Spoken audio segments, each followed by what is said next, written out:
How are you? Good morning. We'd like to welcome you to the BmoreNews morning show. We have the one and only, the incomparable Marsha Jews. How Oh are my, you? I'm great. How are you? I'm blessed by the best. No need to be stressed. Keep my head to the sky. No need to cry. Because ain't nobody going to listen no daggone way. I'll always listen, Donnie. You I've looking, got that ear. huh? I have my ear. I'm listening. I'm listening. You're looking exuberantly vivacious this morning. Oh, that's a stretch. Vivacious. That's That's the a word for stretch. today. That A is a stretch, A brother. special thank you to ANC Pack and Ship. They will be joining us a little later in the week. ANC Oh, Pack and Ship, located at 1400 West Lombard Street, a Black-owned company. oh, Special thank wonderful. you also to Edible Arrangements, Mr. Kevin and Kathleen Setzer. They have two locations in Baltimore, one in Randallstown on Brenbrook, and another one in Govans on York Road up by Channel 2. Lex, what's up, Lex? That's And great. who else do I need to? Sanjay Thomas, Allstate. Yeah, oh, if you need insurance, do call Sanjay Thomas. Wonderful, wonderful. There you go, Kevin, Matt Ford, all the way down in the ATL. Hey, Kevin. Next Phase Cafe. They've got some specials going on all throughout the week, as does Mr. Terrence Dixon over at Terra Cafe. I love his fried fish. Do you? Oh my goodness. I love his fried fish. I missed that. No, I hear he makes one heck of a mojito. Yeah, I'm a wine girl. I like wine, red wine. Red, Cab, preferably. red wine. Bum, bum, bum, bum, bum. Oh, So okay. what have you been up to, Marcia? Have you been peeping the news? Something about Saturn and Jupiter and the Earth all being aligned. What does that mean? How they just automatically do that every 2,000 years or something? I guess. Good morning, China. Morning. How are you all? He's just too damn happy for the morning. Okay, we're wonderful. Hey, Miss Marsha. I'm wonderful. Just I great. love your eyes. I wish people on the radio program could see your look. So do you know anything about this Saturn and Jupiter stuff that he's talking about? They're supposed to align or something. So what is all that about? I don't know what that.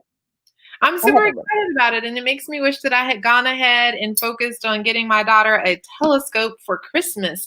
But apparently, Saturn and Jupiter are supposed to be right next to each other, the closest that they will ever be for what, another 800 years or something like that? That's crazy. I know, and I'm really excited to see it, but there's so much light pollution in the city. Right. So in my mind, I'm just trying to think through, well, if I did, and it's tonight, right? Uh-huh. And So Johnny's excited about it. get a telescope, you know, what's the minimum power I need, and then where would I go use it so that we could see this, you know? So someplace where there's a hill or a mountain. I would be going towards Pennsylvania. I wonder whether the so to me, you know, and I know it's COVID, but to me, the observatory would open on a night that's special like this. I don't know. You know. Oh, Donnie, are you saying something? I can't hear you. Your mic's locked. Oh, he's doing that on purpose because he just feels like he wants to do that. What? Are you planning to check it out? He's on the phone, but we are probably going to figure out something. I have my 12-year-old grandson, and he loves those kinds of things. So yeah, I'm just checking to see if the observatory is open tonight, but because of COVID, I just can't imagine that they would be. But you know, it might be interesting to aren't they located on the hill? On a hill? At the Maryland Science Center, I think. Oh, okay. I was thinking when you said observatory, I was thinking of the park that has some building. Maybe that's not here. It might be another city. Right. I could be in a different city, a different zip code, totally altogether. Yeah, no, I was just thinking about okay, now, oh, here we go. I had to look for my tab so I could get back. I was just thinking about I think it's the Science Center where they have a nice telescope and you can go. Oh, it's usually open every Friday. Well, maybe China Boktarel, do you know that the Dogon people of Mali have been studying the stars for thousands of years, long before the invention of a telescope? I do. And did you know that one of our greatest libraries, in fact, I think the first library was it in Mali? But it was in, University of Timbuktu. that's right, exactly. Wow. And all of the Hashtag we love Africa. were held by these families in people's houses, as well as in a structure. And those manuscripts and writings are maintained to this day. Well, let's correct that. They've been maintained, but there have been, to your point, there have been a lot of attempts to steal, burn, and destroy the famous libraries, not just of Mali, Timbuktu, Songhai, but also Egypt. Right. Why do people feel they have the right to go into Egypt and dig up our ancestors? Do we go into other places and dig up their ancestors? Isn't that just... Well, whenever there's an imperial power coming in, I think typically a method of that conquest is to deface dig up your enemy's relatives. deface the culture, desecrate the culture, make money off the culture. That's what they're doing.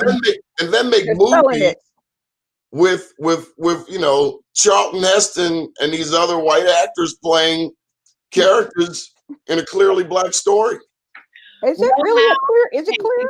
It's everybody, because do you remember that what actor was it? The one that I love so much. She's from the Dominican Republic.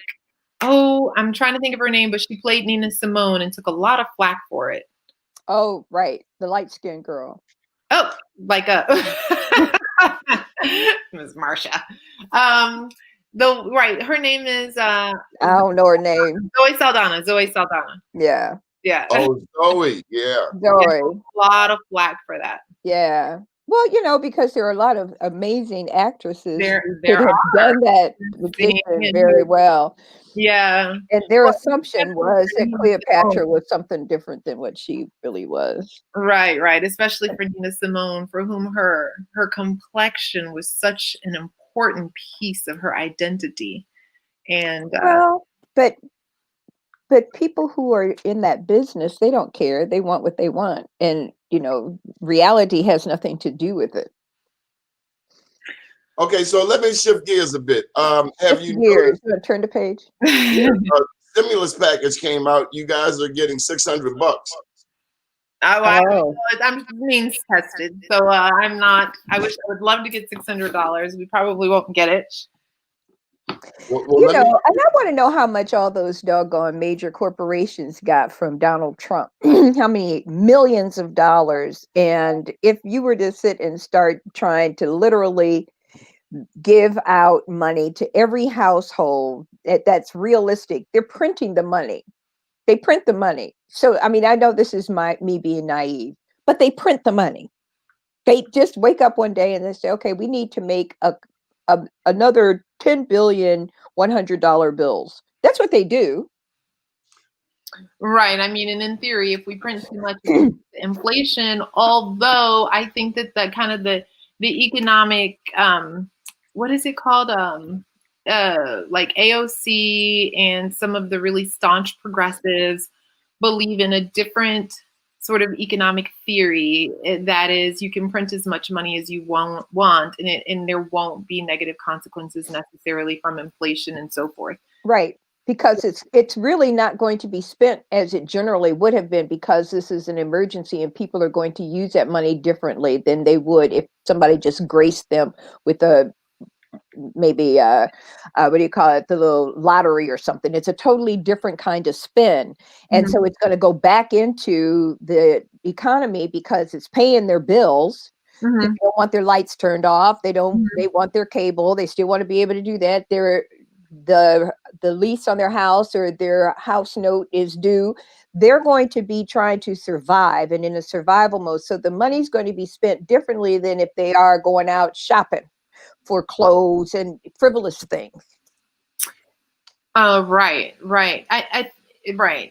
which There's an maintains the alternative, though. people. I don't know that one-time cash payments create the long-term benefit that we need, right? And so then what's the alternative to the one-time cash payment, right? So, I would love to see the federal government provide significantly more resources for childcare and for schools around the country so that so that so that students can be better prepared to actually go to school safely and not worry about virus transmission. Teachers wouldn't have to worry about virus transmission. Right now, teachers aren't in the first wave of receiving the vaccine, but I believe that at least the high school teachers definitely should be. And so I think that there's more that we also can be doing with that money that would have longer term impacts.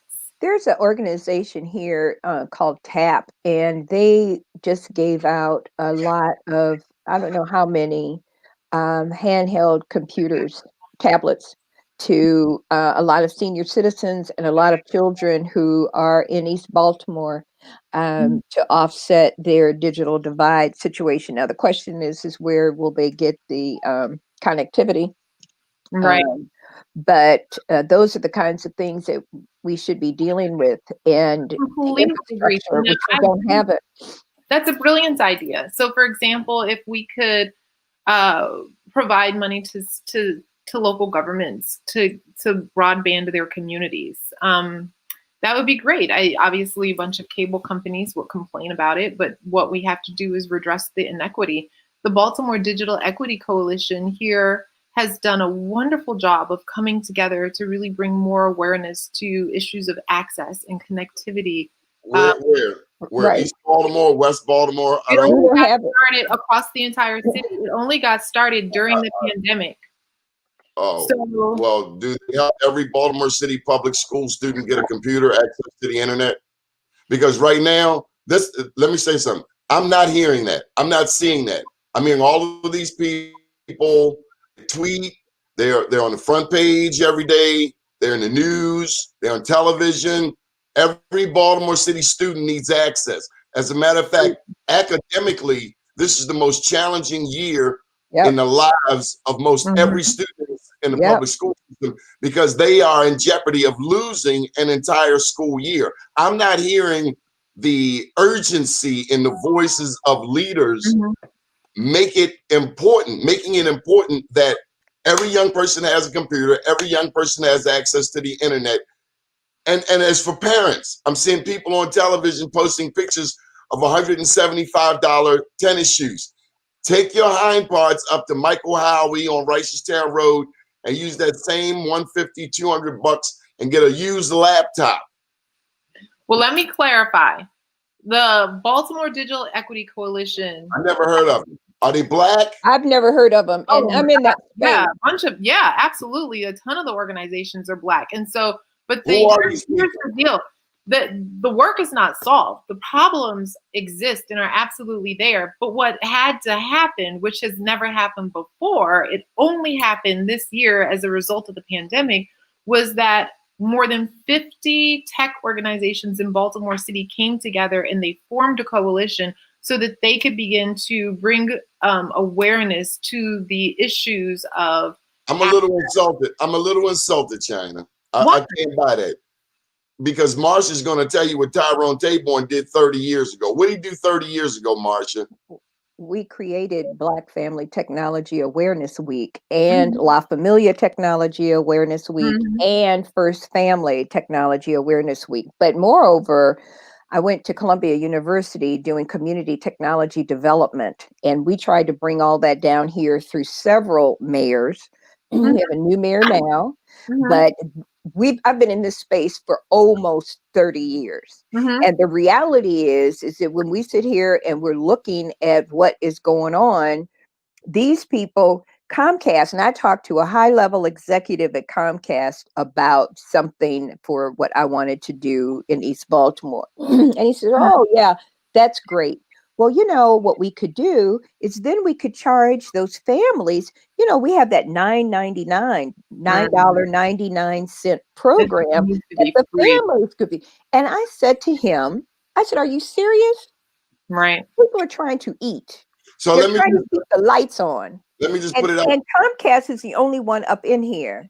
Marcia, Georgia Gosley has pink eye. So for those waiting to tune in, Georgia has pink eye. She doesn't want to show her pink eye on screen. Nobody see her pink eye.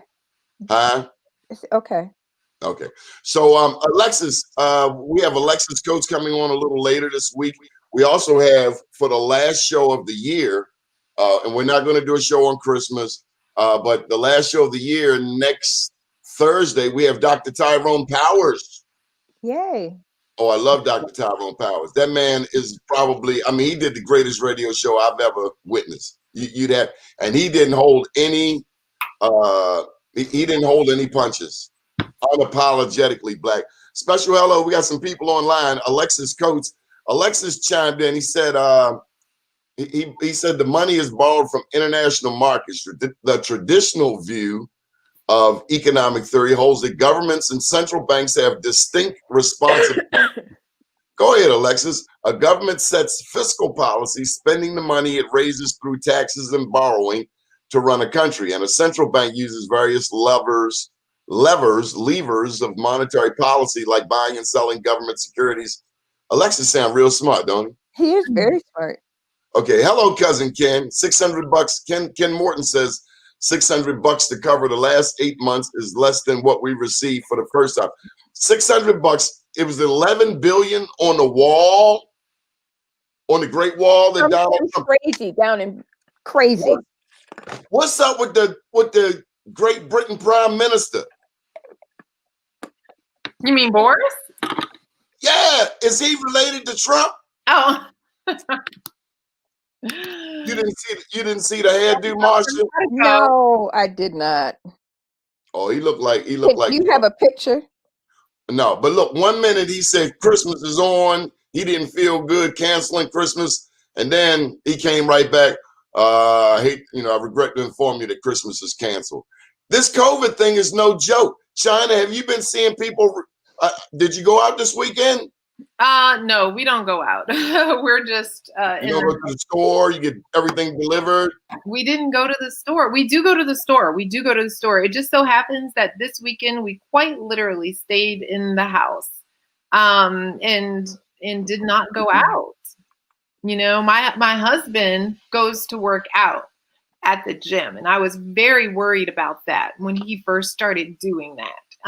However, I dropped him off at the gym one day and saw that there quite literally is no one there. And so he's probably safer working out at the gym than he is jogging on the street passing in front of people.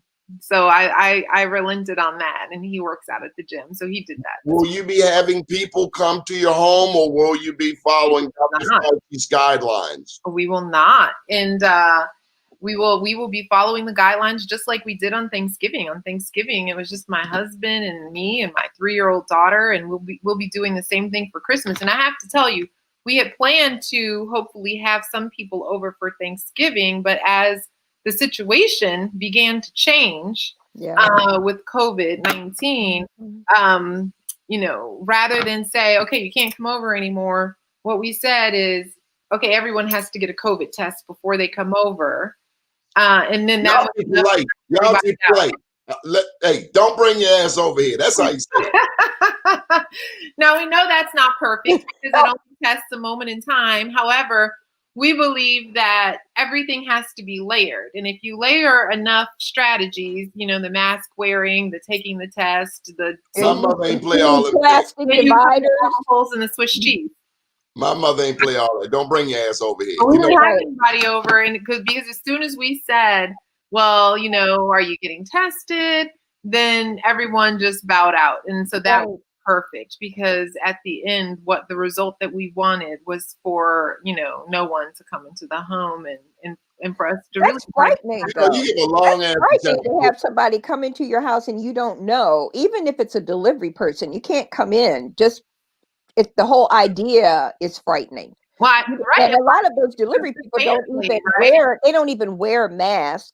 And even though they have them underneath their chin, underneath their nose, they're not committed to you being safe and for them, their safety. It's amazing. Hey, look, speaking of chins, did you see Mitch McConnell's chin? Gobble gobble. Did you just ask that? If that was in relationship to being. What are you doing, Donnie? It's not Mitch McConnell. Listeners, I Mr. think McConnell? that Donnie Glover is doing Hilarious. his McConnell impression. Hilarious. I should videotape this and use it against you. We got a stimulus check coming for everybody. But it's not enough, Mitch. It's not enough. What are you gonna do, Mitch? Mr. Donnie Not Glover enough. has not seen this side of you. Funny. It better be Hilarious. enough. It better be enough. I have to take care of my rich friends. Yeah. And I have to take care of Daniel Cameron. What do you think? Hey, look, what do you think of Daniel Cameron getting the Tom Tom Award? That's the Kentucky Attorney General that refused to give the grand jury all of the charges that should have went against the officers who killed Breonna Taylor. Right. But what is the Tom Tom Award? I don't know what that means. Go to jail himself. He needs to go to jail for real. Okay, pose your question again, Miss Book Terrell. What is this award that you're talking about that he received? He should get the Tom Tom Award. Oh, I'm not clued into that. Okay. That's the first time I've ever heard that expression. What's the Tom Tom Award, Donnie? Well, actually, Uncle Tom was not a Tom. Uncle Tom was really, pro-black and all. It was the other one that was dry snitching on him. But over the years, Uncle Tom has been associated with a black man that don't know he black. A whole bunch of them. There are a whole bunch of those people. Like, is we sick today, Massa?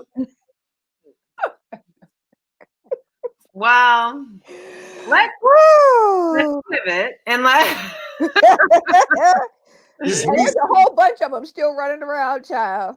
Is we sick? Is we sick, Massa? Mm-hmm. There's a whole bunch of them, unfortunately. But that's what life does. That's what life does. He wants to keep his position, and in order to play the game, he's got to do what they tell him to do. They got that noose around his neck for real. Okay, I want to know this. Who makes some good eggnog? I do.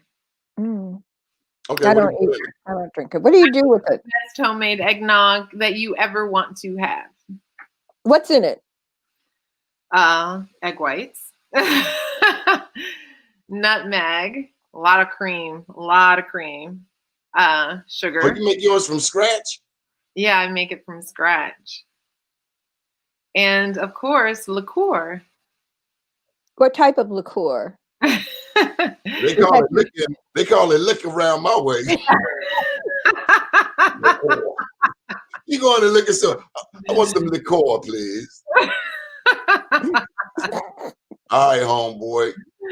I'm trying to think, what do I usually put in it? I know that I use like an orange liqueur in it, and then I know I think I also use like a brandy or something. I have to look back at my recipe, but I follow the same recipe every year. Do you do it every year? I do. Did your mother make it? Did you learn how to make it? Absolutely not. My mother, no. God bless my mom. She's a hardworking woman, and she had a few dishes that were her signature dishes. But other than that, she was always working. She worked 2 jobs, sometimes 3 jobs. Most of the holiday dinners when I was growing up came out of cans and boxes. But you still loved them and you had a great time. I loved my family. Mm-hmm. Do you have brothers and sisters? Very well. What? What did you say? I said I loved my family, but they were not the best cooks. Did your mother make a big meal on Christmas, Donnie? Oh, damn Skippy. She cooked all the time, but when I turned 13, she said she only cooking on Sundays. What does 13, that mean? 14, 15. So what do you do Monday through Friday? I taught you how to cook, now go cook your own. Oh, so you made your own food? Well, not Thanksgiving dinner, but I mean, I could cook a steak at age 7, yeah. Yeah? Did you make greens and stuff like that too? All I wanted the steak, A1 sauce. A1 sauce. There wasn't no Heinz 57 back then. Oh, okay. So did you make ham or chicken? No, steaks. All I wanted was a steak. They showed me how to use the broiler. That's all I needed. Then I had to learn how to get money to buy the steaks because I was eating up their steaks. They didn't appreciate that too much. Oh yeah. So what was your hustle? Oh man, I shoveled snow. I served newspapers, of course, Afros, News Americans. Is that where you found your love for the media? Is that where you found your love for doing media? I believe my father trained me to love journalism my entire life. I just didn't know it. He had me listening to the Rowan Report. You know anything about the Rowan Report? Carl Rowan. This is the Rowan Report. Yes. Noted journalist Carl T. Rowan. Yes, he was fabulous. Famous black journalist. Yep. Carl Rowan. We got to touch up on some black history. So I got some black history for you. Do you know anything about slave insurrections, China Book Terrell? Oh Lord. So saying yes to this question is like saying I choose this category on high stakes Jeopardy. And I don't want to choose this category on high stakes Jeopardy. All right, I want you to ask me what was in Mariah Carey's new book. That's what I want you to ask me. No, I'm gonna clean it up a bit for you. Let me ask you, have you ever heard of John Brown? Yes, of course. And I know he happens to be a personal hero of yours. Yeah, he is. That's John Brown. That's right. Black people. And then so this is his new movie, The Good Lord Bird. It's on Hulu and it's a series. Oh yeah. They're doing a take on the good, the bad, and the ugly profile. Ethan Hawke is the producer, and he did a marvelous job. Oh, okay. Already. Is it a series or just one episode? It's a series. Okay. And that's on Hulu? It's on Hulu. It's going to be on Showtime. But long story short, John Brown, he's the greatest white man ever come through this country. Okay. And he was no joke. And so he was called a free stater because, now I'm doing a book on Oklahoma, Black Wall Street. Yes. Well, just above Oklahoma is Kansas. Yes. And just like people wanted to go to Oklahoma, people also wanted to go to Kansas. And blacks particularly wanted to go to Kansas because John Brown was there and he was busting caps enslavers. So why'd they want to go there? Because he was killing slavers. Oh, slavers. Okay, I thought, yes. What got you? Is that a chapter in your book? In your new book coming out? You only get 2 questions about the book. But this... And I have another. Okay. And I'll ignore that one too. So did you know that George Washington was a trafficker? I'm not surprised. Of course. So why do we keep revering him? He never told a lie. It don't matter whether he lied or not. He was a slave trafficker. He was uncivilized, savage, beast. He and John Hopkins. Johns Hopkins. Those are slave traffickers. There's nothing noble about them. Right, but I mean, people are complicated, and who wasn't in history? I mean, he's a trafficker. At some point, if it was my child being trafficked, I'd want to kill him. We're going to look back on this moment in history, and we are going to want to tear down all of the statues of the people. I don't think we should. Against gay marriage. Yeah, I don't. I think. Hold on, what'd you say? What'd you say? I said at some point we're going to come back to this moment in history, and then people will want to tear down the statues of all the people who were against gay marriage. I think we can't even get out. Where's the Harriet Tubman statue? The hell with everybody else. Because I just had a conversation. Don't you have one up in Harlem? I'm talking about Baltimore. This is Tubman City. Damn everybody else. What about us? Hopkins. What about us? It's not that in Maryland we have isn't there a trail for the because I've been meaning. I don't want no damn trail. I want a statue at Penn North. Well, I think you should make that happen for it. You should make that happen. We can raise the money for it and do it. We don't have to. No, take it out the lottery money that they never put on the schools. See, we ain't got to pay nothing. We already paid the price. This is the week of Christmas. Tell them get on their damn job. So is it Christmas? And you want it? Color today. He wants to stir the pot. This is his stir the pot day. He's trying to get a rise out of us or anybody that's sending a note. I think we need a Truth and Reconciliation Commission on slavery. Anybody that benefited off of slavery, it's time to call them on the carpet. Call them on the carpet and say what? It's time to pay up. But you mean they're heirs because they're dead, right? Oh yeah, but their heirs are living off that money. Give it up. I mean, that's not going to happen. So what's your next It can happen. How's it going to happen? What's the methodology that you would use in order to make that happen? First of all, as we started to show off, first of all, second, and third of all, Jupiter and Saturn and the Earth are all aligned up. And so if anything can happen, it can happen now. Give me my damn money. Today. Don't know black people money. Speaking to that rare astrological occurrence, I think that the good Lord is sending us a sign. And the good Lord is saying, lay down your arms this week and everyone come together. I'm not giving up my gun. We can do it. We all need to come together. And do what? And be the United States of America. I've been going back. No, tell them other people. Tell them other people lay their guns down. I'm not laying my gun down. I've been going back and listening to Barack Obama's speech. Forget about it. Forget about it. In his 2008 speech. Oh, great. I'm not laying down my weapon. More relevant today than even Good morning, Marcia. I am a direct descendant of Shaka Zulu. We oppose all. Hey, look, this is a real spear from the heart of Africa. We use it to jab lions and traffickers. You see that? You got lions you jabbing? Where? Over there, I am not missing. over in West Baltimore, up there on Pennsylvania Avenue. Lions, tigers, and bears. Thank you for your arrival. We needed to pivot. Good morning, everyone. How are you guys today? I first stepped in the middle of this conversation, but I'm glad to see that everyone is well. Okay, and Doni is as imaginative as ever. In rare form, girl. Yes. Okay. All morning. Oh! I got something for City Hall. Are you ready? Okay. Not ready. Not ready. Share. So we can get it over with. Come on. You see that right there? You want the right knot. Oh, you put on a tie today. I want you to show these people who work at City Hall that that's a knot. That's a knot. What kind of knot do they have? I don't know, like they be tying their ties with their feet. There Windsor knots and other kinds of knots. What other kinds of knots are there? Bozo. What? Bozo.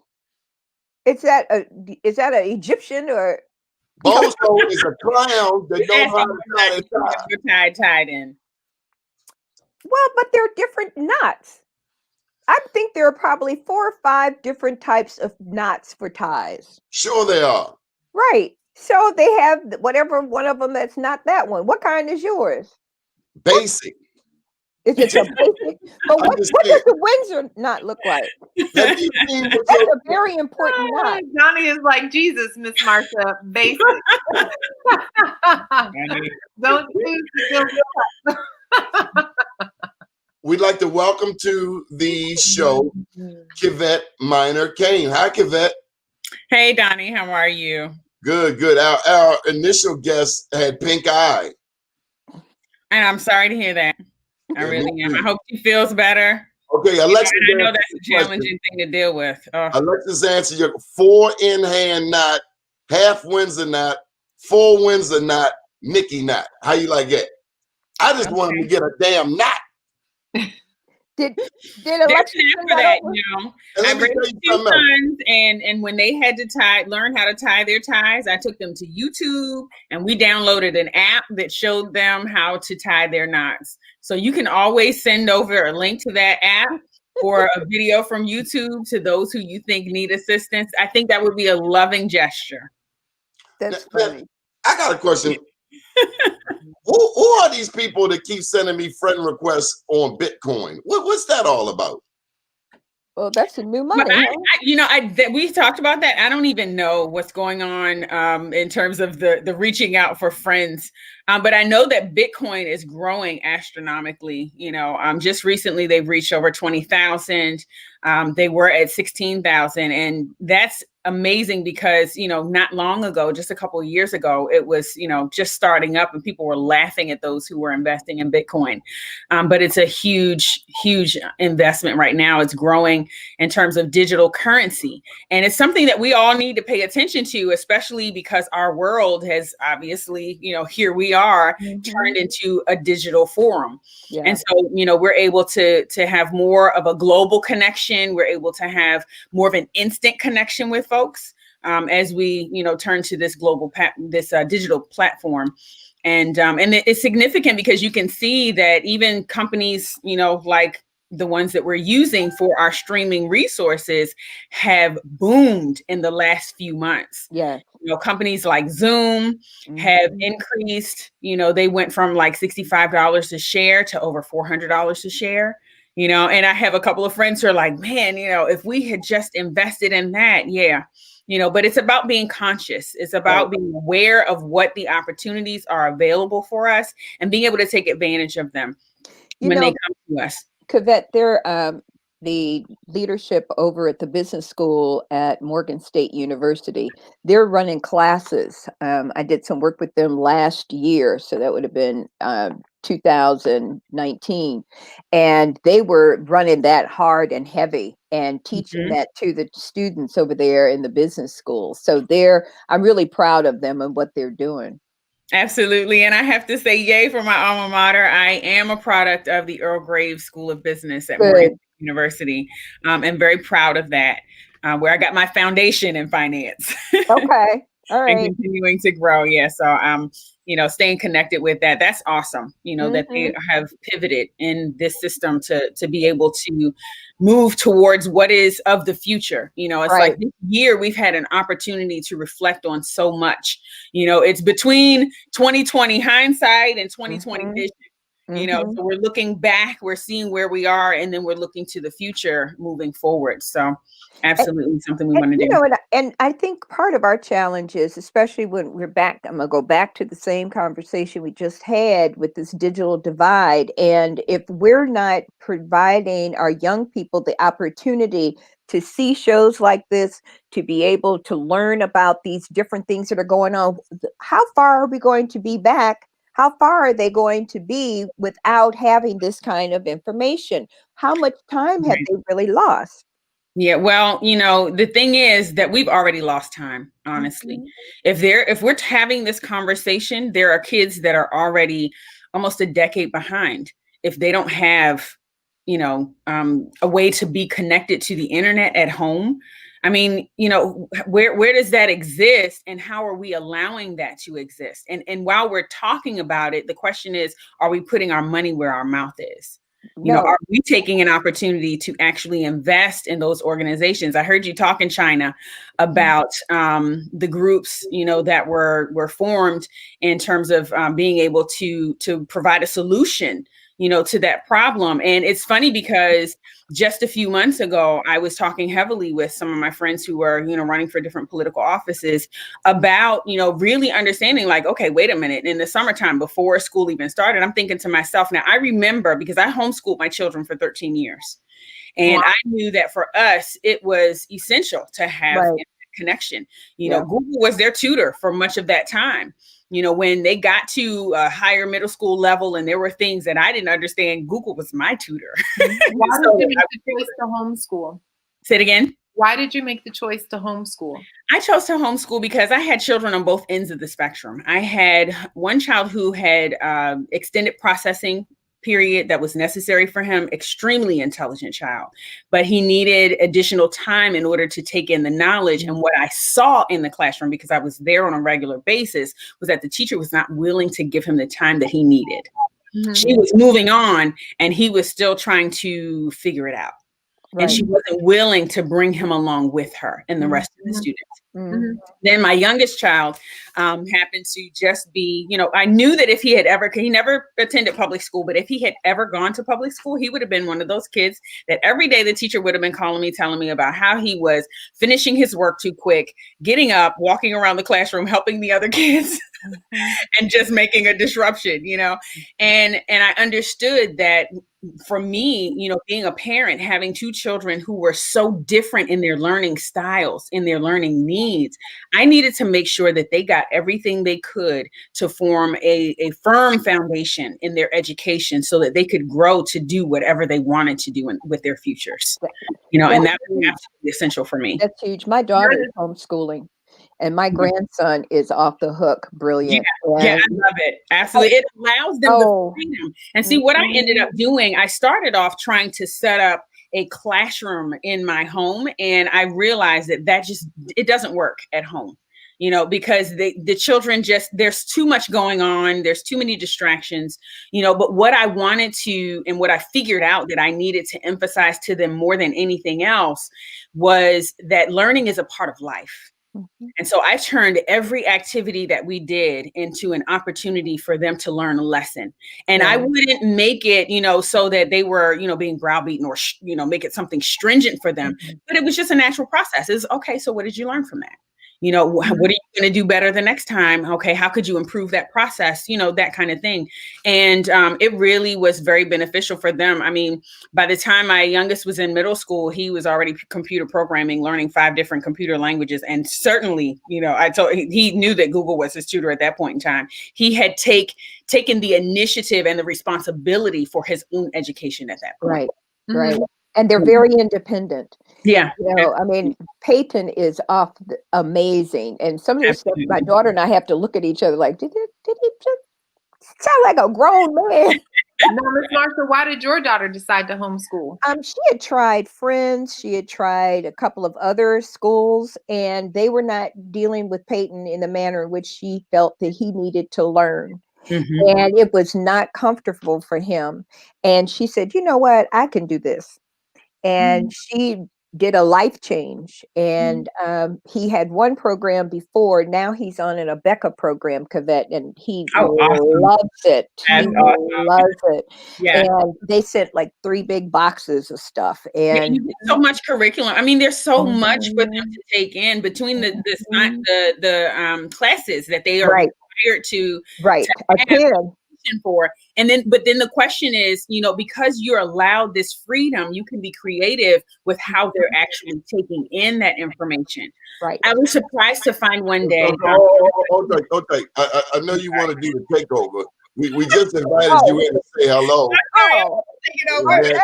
But she's got some good information here that I think that some of these parents might want to hear. So just lay back. I have met, now including the 2 of you, in basically a 2.5-week period, I've met 3 Black moms who are homeschooling their children. Yes. And I'm going to say everybody's homeschooling at this point because their kids are at home learning. Coronavirus. So all of you, your daughter, Miss Marsha, you, Miss Kane, and another woman that I met were all all homeschooling before coronavirus. Yeah, absolutely. Right. So long-term dedicated homeschooling. Right. Yeah. Right. I think that excuse me one second. I think that this is real huge. In looking at the freedom that you talked about, that just to having that peace of mind and not all of the distraction, all the madness from other children who are having their own issues that they have to deal with, and they bring that to a classroom.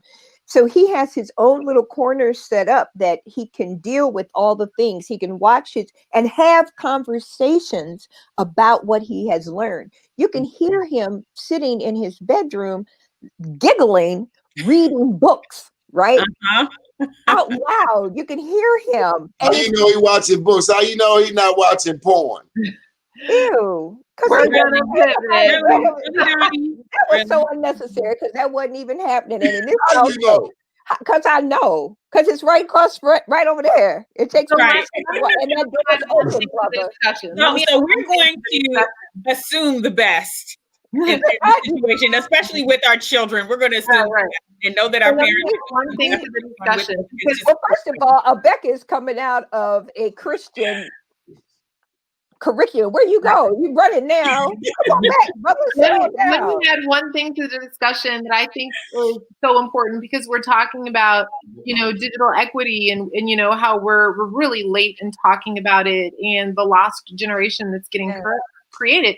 But I would submit that, especially within the Black community, we are way late in an urgency, and it really doesn't have anything to do with the pandemic. In the school year before the pandemic, 44% of African American children were considered chronically absent from Baltimore City public schools. That is an astronomical number that literally blows my mind. But then, absolutely, we have to look at what is the reason for that, and that was kind of the coupler to this. Okay, fine, we're aware that they need this, information for a digital connection. But then it's recognizing that it goes so far beyond just, their economics. It goes into the sociology of their households and the psychology of their households. What is going on with their parents, financially? Are these parents working 2 and 3 jobs in order to make ends meet? Are these parents not making ends meet or running into challenges that are truly out of their own survival mode? Mode. So that now they are in survival mode, or even turning to self-medication. In the process, some of them have turned to drugs and some of them turn to alcohol in order to just kind of, ease the stress of daily life that they have to experience. What is the effect that's being had on these children who are suffering in the process? Because we have to recognize that not every parent is equipped to teach their children on that level, but then not every parent is emotionally or mentally equipped to handle raising their children. We might think is proper. That's right. Well, and what is proper? Do you know what I mean? So it's in the end that's something what we think is proper, right? And so, how do these people align themselves when they're working 2 and 3 jobs? That one mother comes in, she's in COVID. She has to now figure out, I can't go home. I can't even go home because I got to go to the next job to be able to keep this family afloat. That's a whole nother conversation of the disparity economically. Right. And that's a big thing. Now, there's one book that I recommend for our community to really take a hold of. It was just published in 2019. I've been associated. This gentleman who wrote the book is one of my mentors. His name is Eugene Mitchell. And he actually spearheaded a program which infused $250 billion of wealth into the Black community between 2011 and 2017. And so having been able to do that, he put this book together called Closing the Racial Wealth Gap. He put how much money where? Infused $250 billion into $100 billion of wealth into the Black community. Where? Through life insurance. With life insurance? Through life insurance, yes. Helping families to understand how we can now create wealth by building this benefit that's not only, a benefit to us when someone passes away, but can also prove to be a living benefit. Mm-hmm. You can borrow off of that. How those things work that really help our community to grow, to get that solid foundation, to have the confidence to be able to ask the questions and to make decisions to move forward effectively. Okay, so can we shift gears a bit? Yes, sir. Okay, so today is Monday. Christmas is Friday. And where are we in the city of Baltimore? What do you think this week is going to look like? People murders? Do you think it's going to be a great loving spirit that they're going to start? I understand over the weekend the mayor's putting a lot of money into food. Right, and that's something that happens during the right. That's the tourist thing. She is a tourist. Well, then we would get along great. I'm Virgo. I love you. The mayor's going to help people with food. He's going to give a lot of people food. Great, they need it. But weren't people already giving away food during COVID? I mean, there's nothing wrong with more, because there's still a lot of people who still need to eat that can't afford to eat. Okay, have you been out to any of the food lines, Marcia? No, because God has graced this household. Thank you, Jesus. Well, I'm headed to Big Baddies after this show. I want to make a point. Okay, so my point is, they're giving away food, and a lot of people don't cook. So a lot of times the food that's given away at the food giveaways, they end up not really using, giving it away, selling it. I'm saying then they have money to do what they needed to do it with. Or are you saying that there's something else that they're doing with the money that they use to sell the food? I'm saying what would you have them do then? So if they weren't giving away food, then what? You would have. There was a time when we as a people cooked. I remember I didn't get to go to McDonald's until we won a Little League championship, because my mother wasn't, and my dad definitely wasn't buying any McDonald's. We did go to Geno's. I know y'all don't know nothing about Geno's, but it wasn't none of that McDonald's. My mother made real hamburgers, them thick joints. And so we don't cook anymore like we used to, do we? Yes, some of us. Some do, who have time and the circumstances and are willing to invest that. I mean, I know for me personally, my circumstances have completely changed from the time when I was making 3 meals a day for my kids and homeschooling at home, because I could do that.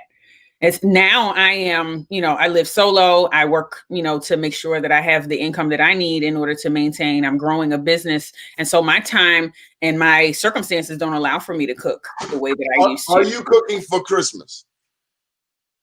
Well, me? Anybody? No. I'm trying to get a dad. I'm trying to see who's cooking. We're cooking. I'm not cooking anything. I am not cooking. Don't allow anybody to come. I'm going to eat of her door. She doesn't allow visitors. What did you say?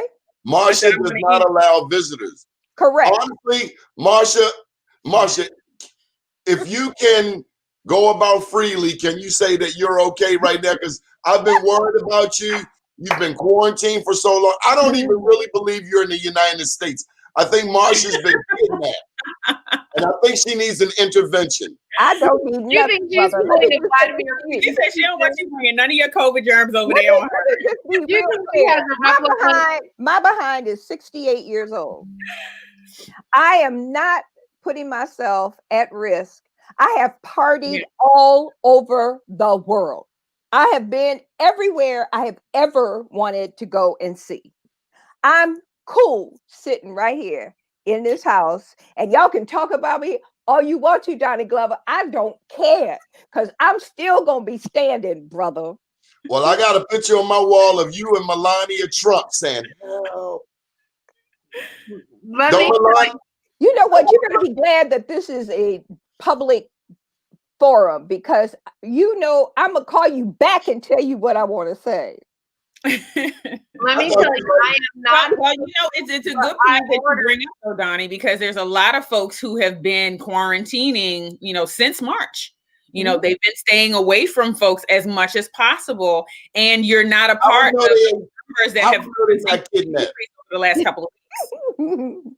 How we know they just not kidnapped or been sold? You're so stupid.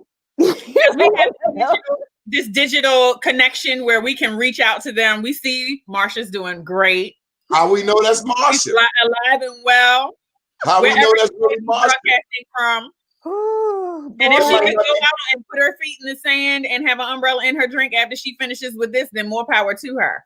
That might not be Marcia. That might be like Mission Impossible. It might got a mask on. Now, I love that, because this weekend, what we did do was watch Mission Impossible Rogue Nation and Mission Impossible Fallout. I love it all day long. That's funny.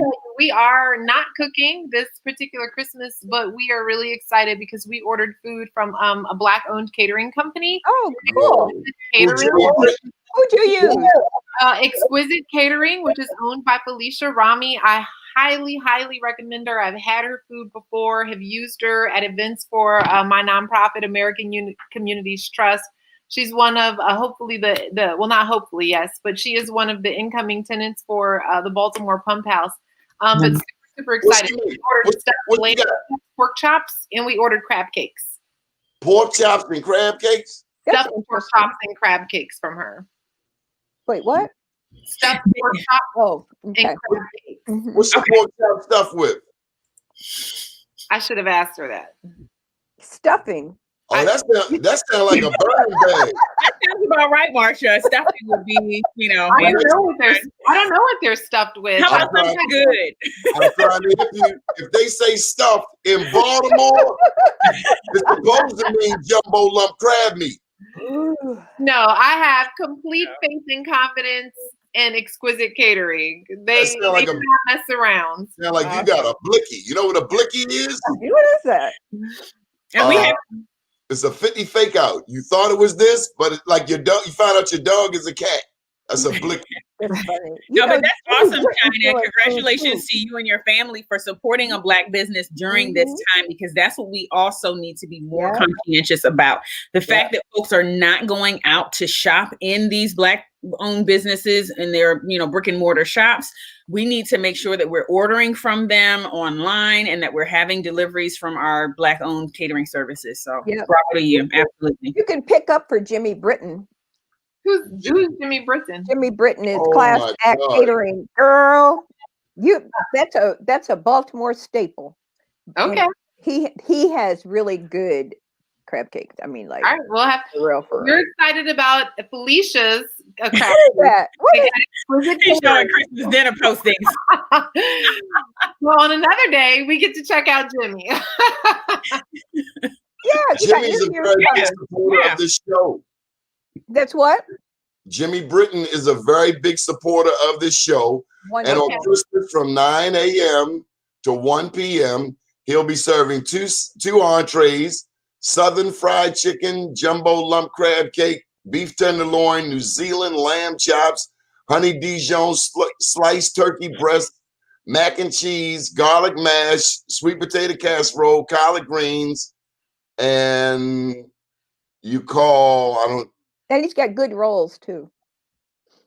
Oh, I like his teriyaki salmon, but he's at 9631 Liberty Road. Just give him a telephone number or email, huh? He didn't put a phone number on there. Well, it's Class Act. Class Act Catering. Jimmy Britton, he the best. His salmon is to die for, especially if he do that little teriyaki. It's got the little sweet thing going on. So what about Kwanzaa? Isn't Kwanzaa right after? The day after, yes, 7 days, starting on the 26th. Dr.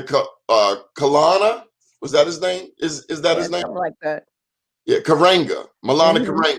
Something like that. And, 7 days of various principles: Imani, faith, Nia, purpose, Umoja, unity. My favorite is Kuji Chagalia. Oh, it sounds sexy, don't it? But if I'm not mistaken, that's no Kuji Chagalia. It's a real word. I believe that's collective economics. Black Wall Street. Yes. Okay. So I wanted to announce. I have an announcement to make. Okay. If this mayor does not work out, I, Donald Morton Glover, will be writing an article about it. And if I don't know what that means. He hasn't even been in office 5 minutes. What are you talking about? He's been there 9 years. We know what he's going to do. Not in that position. What? He wasn't the mayor. He was in the city council. Why can't he be moving when he be talking? Well, look, let me say this, because Doni, I think that you asked an important point. You asked us, what does this week look like in the city? And one of the things that I'm just, really concerned about is our homeless people. So we already had 2 homeless people die cold over the weekend. This is a huge concern. We really need a strategy, like a progressive one on, we really need a strategy, a progressive one on protecting our most vulnerable residents. Don't it make you wonder, how did they die? because it wasn't the bitter cold weekend that it could have been. Let's see if we can find out. Maybe someone says, I don't know. I mean, 32 degrees is freezing. Freezing is freezing. I get it. Mm-hmm. But so much, Christina Flowers has brought so much attention. It's just heart-wrenching to know that right there where we stood holding the camera on her, somebody's dying here tonight. Mm-hmm. That's right. But what are they doing with all the hotels that they said that nobody's in? Some of them are in hotels. Yeah. Well, it looks like from the articles that, it was the snowy, icy, sub-freezing and then had a heart attack. Right. So it was the cold for the people who died. That was one of them, and I'm looking to. Let me just share. They didn't have any shelter. As it relates to homelessness, if you want to see homelessness at its worst, go to Portland, Oregon. Out there where they have an Antifa and they taking over and all of that stuff. Portland, Oregon has tens of thousands of white homeless people. Will blow your mind. Oregon, they banned black people from coming there. You do know that. Oregon has to be the whitest state in the country. They had laws, black people, y'all got to leave. But fast forward to 2020, they got tens of thousands of homeless people throughout the streets of Portland, Oregon, sleeping on the sidewalk. Now, I tell you, I could clean up homelessness in Portland in 5 minutes. You know what I would do? I'd take about 10 rats from downtown Baltimore and let them loose on the streets of Portland. You don't get it. And do what? Ain't nobody sleeping with rats running around. Oh. No. So what are they going to do? Get up off the ground. Why can't we take some of these containers, the shipping containers? They have thousands of them for homeless people, and giving every one of them their own home. But I understand too that homelessness is more than just. Wait, I can't. There's too many voices. What? I don't know that would be humane. It doesn't have windows, and there's no. You can put windows in them. I mean, I've seen them. There's some models, girl, that are off the hook. Mm-hmm. There are modern. It's just the frame. So all you have to do, they're doing is putting all the infrastructure in it, putting up the drywall, taking out a couple of things for the doors and the windows. And they put bathrooms in them, they put sinks, they make a home out of it. Yeah, and, like Jimmy Carter, right? They're exactly what it is. Like Jimmy Carter was doing all of that building down in Georgia, the similar thing, and having the people that are going to live in the homes help build the homes. And so it becomes a whole thing. And then you create a whole environment, you create a whole neighborhood. We have all these boarded up houses that are dead. It takes 5 minutes, literally 3 hours for them to tear them down, use those lots and create communities around them. I mean, we've got to be more creative. We've got to really rethink how we're doing. We paid $10 million for a daggone Grand Prix race. How is that possible? And how about 14, 15 billion have come from the Maryland State Lottery, but although we had promises of education, we've got schools with no heat. Right. That's not humane, China. China, the Democratic Party in Maryland is not humane. No, I'm on the record as saying that we do not offer humane facilities for our children to learn. I think I've seen the crates in Dwell magazine, very fancy, architectural, turned into nice homes. I think that the idea is that we have to figure out how do we do permanent supportive housing for the homeless, and we have to figure out how to do it in a scattered site way. So that I'm tired of being nice. I said we go and take it. Communities. I'm tired of that. I'm tired of being nice. I think we should go and take it. One of the things that I wanted to mention as well was that, and that is a fabulous idea. But what I learned recently, I have a client actually who her father was homeless for many years, I want to say over a decade. And she told me how every year she would make sure that he had warm coats, blankets, any of the things that he needed in order to make him comfortable on the street, especially during the winter. And she would check on him on a daily basis in the winter, especially under the cold. She attempted to have him come into, housing and to set him up and even allow him to live with her. She had space in her home, where he could have set up and lived. But she said one thing we have to recognize too is that there is, much like hoarding, a mental illness that goes along with some who choose to be homeless. Yeah, so a lot of people choose to be homeless. Some people want to get high so much and they don't want anybody else to interrupt it. So they're going to take their monthly money and go to the dope man. And so the homelessness fits that because that behavior is not going to be tolerated in a structured environment. Right. No, you got to understand that not everybody homeless is getting high either. Some of them are just choosing to not be controlled by a systemic system. They just like you said, what you did say was the independence was absolutely correct. They choose to be completely independent, unconnected, off the grid, so to speak, unconnected to regular society so that they feel like they have a sense of freedom.